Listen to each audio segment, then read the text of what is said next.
या ठिकाणी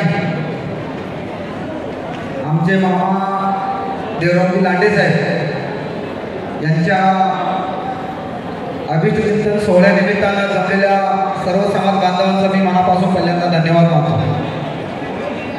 खरं तर बंधूंनो, हा जो काही आमचा घरगुती नाते संबंध आहे हा फार जिव्हाळ्याचा संबंध आहे आणि तो आम्ही कधीच माणसामध्ये आणलेला नाही।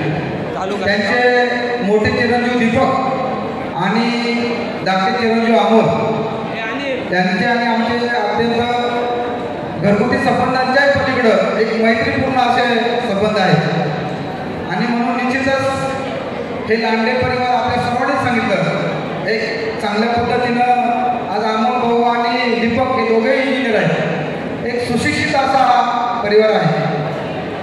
खरं तर लांडे साहेबांच्या वाढदिवसा निमित्तानं बोलत असताना लांडे साहेब मला एक दोन गोष्टी या ठिकाणी महत्त्वाच्या सांगायच्या आहेत। या तालुक्यामध्ये लांडे साहेबांच्या चांगल्या कामांवरती बोलणारा पहिली 5 लोक आणि लांडे साहेबांच्या हातून निसटलेल्या काही बाबींवरती बोलणारी पहिली 5 लोक अशा पहिल्या 5 मध्ये मी पण एक आहे। परंतु ज्या लांडे साहेबांवरती टीका केली जाते त्यावेळेस मात्र अद्यापही लांडे साहेबांनी कधी असा शब्द काढलेला नाही की जावं तुम्ही असं माझ्या विरोधात का बोलताय। मी ज्यावेळेस विचार करतोय की एखाद्या व्यक्तीवर टीका केल्यानंतर स्वाभाविक असतं की माणसाला राग येतो आणि काहीतरी त्या माणसाला धडा शिकवण्याच्या बाबतीमध्ये निर्णय घेतला जातो। परंतु लांडे साहेबांच्या बाबतीमध्ये असं मला कधी जाणवलेलं नाही आणि मी विचार केला की अनेक वेळा मी लांडे साहेबांवरती टीका करत असतोय परंतु लांडे साहेब कधीच तसं बोलत नाही। आता ते नातेवाईक म्हणून बोलणे अशाला भाग नाही, शेवटी राग हा खुन्नसी प्रत्येक माणसाला असते। परंतु मी त्याच्यावरती जेव्हा विचार केला आणि मग माझ्या गोष्ट निदर्शनामध्ये लांडे साहेब की कदाचित लांडे साहेब हे कमी पुस्तकं वाचणारा व्यक्तिमत्व असू शकते परंतु लाखोच्या संख्येने माणसं वाचलेलं ते व्यक्तिमत्व आहे आणि म्हणून कदाचित त्यांचा जो संयम मी पाहिलेला आतापर्यंत तर मला त्याचं खरंच या संयमाचं एक फार असं अप्रूप वाटतं या गोष्टीचं की हा माणूस कधीच कुणावर रागवत नाही आणि माझ्यावर तर कधीच रागवलेला नाही। मी अनेक वेळा टीका केलेली आहे आणि असं हे व्यक्तिमत्व खरं तर आज त्याच्या मी पहिल्यांदाच लांडे साहेबांच्या वाढदिवसानिमित्त आलेलो या ठिकाणी बंधूंना अनेक लोक त्यांनी सांगितलेलं आहे की समोर एक चांगली परिस्थिती निर्माण झालेली आहे।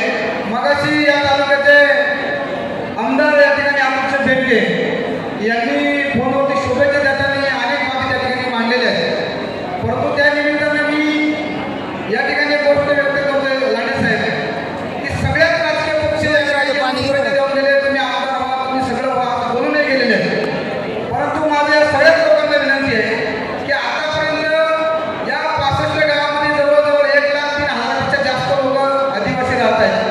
त्यांचा मतदानाचा टक्का जर पाहिला तर कमीत कमी 65 ते 70,000पेक्षा जास्त मतदान या आदिवासींचं आहे आणि मग माझं असं म्हणणं आहे की आपण शुभेच्छा देत असताना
एससी समाज आहे, त्याच्यानंतर एनटी पण समाज आहे, सगळे लोक आहेत.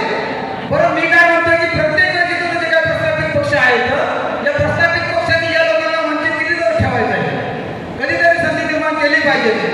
परंतु एक गोष्ट स्पष्ट आहे, जे भांडवली पक्ष असतात या भांडवली पक्षांचं एक धोरण असतं, जिकडे पैसा लांडे साहेबांच्याच भाषेत सांगतो, जिकडे रेवड्या तिकडे उडतो. परंतु बंधूंनो या सगळ्या गोष्टीला आपण फाटा देऊ शकतो. आपल्याकडे ती ताकद आहे.